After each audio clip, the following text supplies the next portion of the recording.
Now then, wrapping up today, I want to introduce you to Agunda Okeyo, a woman who fights said low-life scum using a myriad of creative mediums and her quote-unquote panoramic awareness, born from a multicultural background and an avid enthusiasm for knowledge, culture, and giving a shit.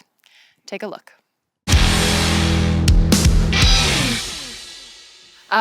So you mentioned on your site, you mentioned having a panoramic awareness due to your work with various organizations. Talk a little bit about the panoramic awareness. So I grew up in New York City. I'm originally from Kenya. But I did grow up here in New York, and what I know of Kenya is from Nairobi. And I was bicultural till I was about 12. And when you're an immigrant kid, a lot of times, if you maintain a relationship with your identity from your home country, you're usually looking at things at more than one angle at a given time. And then if you have any other kind of awarenesses or consciousness, if you're an artist, you'll have a perspective as an artist. If you're an introvert, you'll have an introverted perspective. If you're an extrovert, you'll have an extroverted perspective. And then, growing up in New York City, all of my friends, genuinely speaking, are from all over the world. So I have very close, intimate relationships with people from all over the world. So it's kind of given me a recognition and awareness of a lot of contradictions that kind of cover all cultures and people. And I also have learned a lot about very specific cultural biases.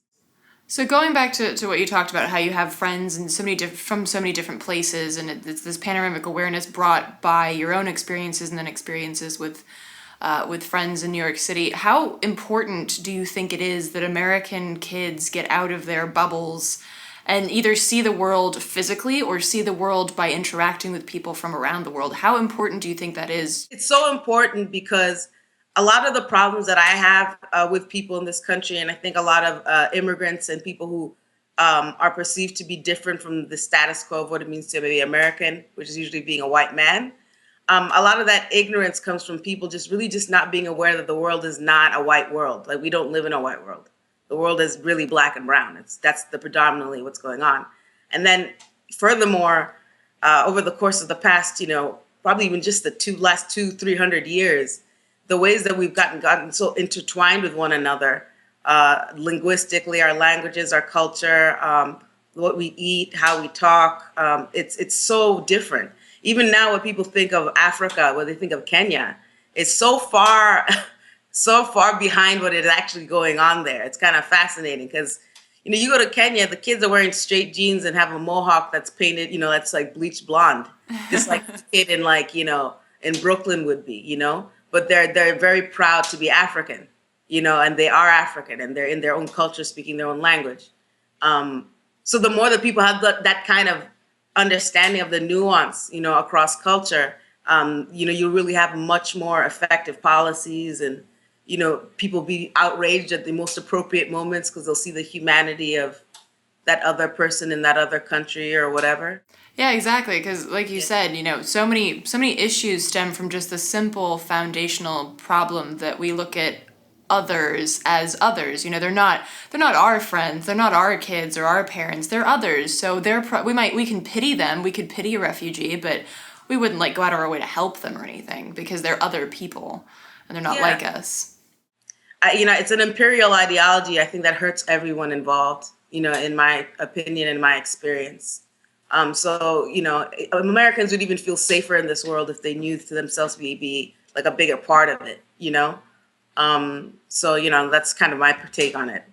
And in your experience as well, is this mindset, is this paradigm something that's typically American? Do you see this sort of those other people? Do you see that with the places that you've lived or the cultures that you've worked with?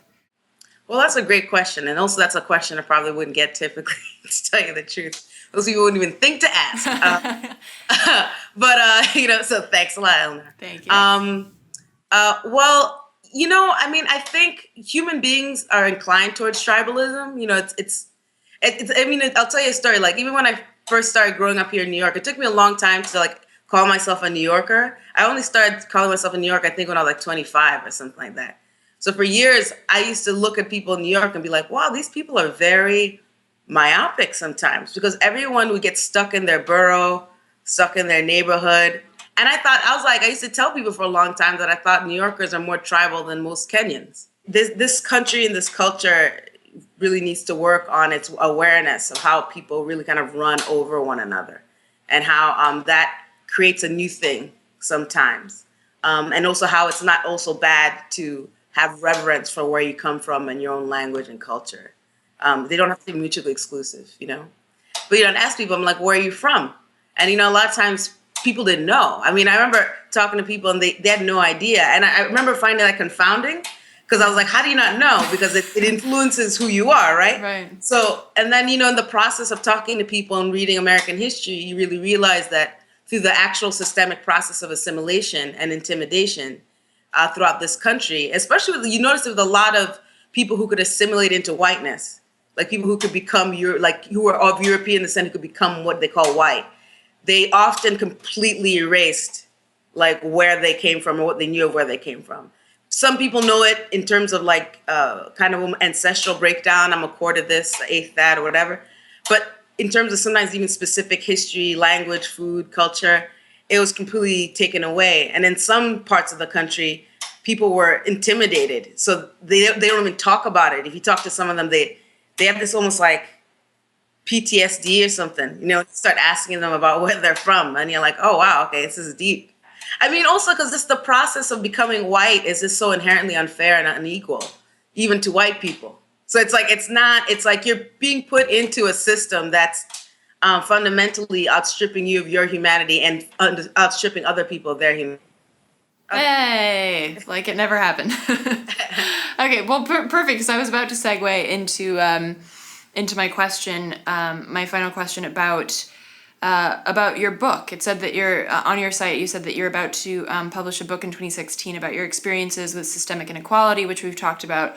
In particular, though, critical of formal education, which is something that we haven't really talked about. I mean, we talked about like history being whitewashed and redacted, but specifically, like, talk a little bit about this book that you're doing, and talk a little bit about why specifically formal education. Well, so I guess maybe I'll start at the why education part. One thing I don't think I fully understood about what education is that it's just another form of assimilation.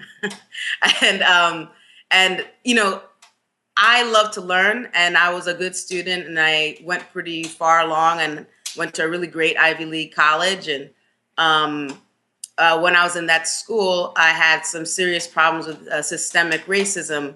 So I had certain experiences in college that were so contradictory to logic and to what I knew of myself as a human being, that radicalized me around issues of race and how the actual system of education perpetuates and inculcates people with certain kind of toxic ideas around what race is and why race matters, and that how that fits into what America is. So the book really comes out of that, and a lot of the struggle of writing the book comes with how to communicate that to people without boring them, because a lot of people find nonfiction material, particularly in this culture, to be very kind of daunting to deal with, because everyone's usually engaged in some sort of fantasy.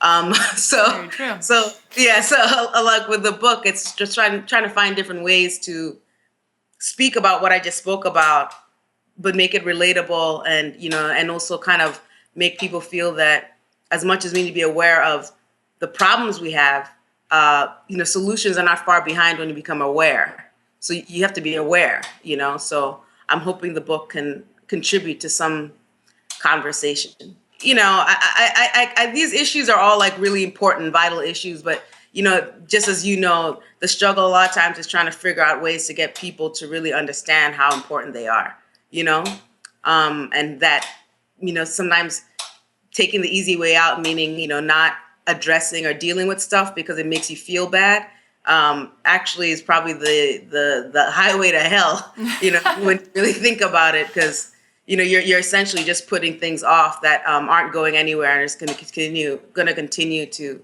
kind of mushroom. To learn more about Agunda and her work, check out agundaokeyo.com.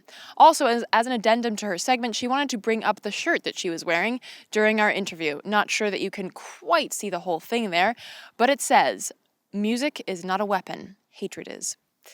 In 2012, Jordan Davis was shot and killed at a gas station in Florida when a man opened fire on him and his friends for having the music on too loud in their car. The white gunman later claimed that he was shooting in self-defense against the unarmed black teenagers. The documentary 3.5 minutes, 10 bullets explores these events from that evening, as well as the criminal justice system that handles this case and many others like it.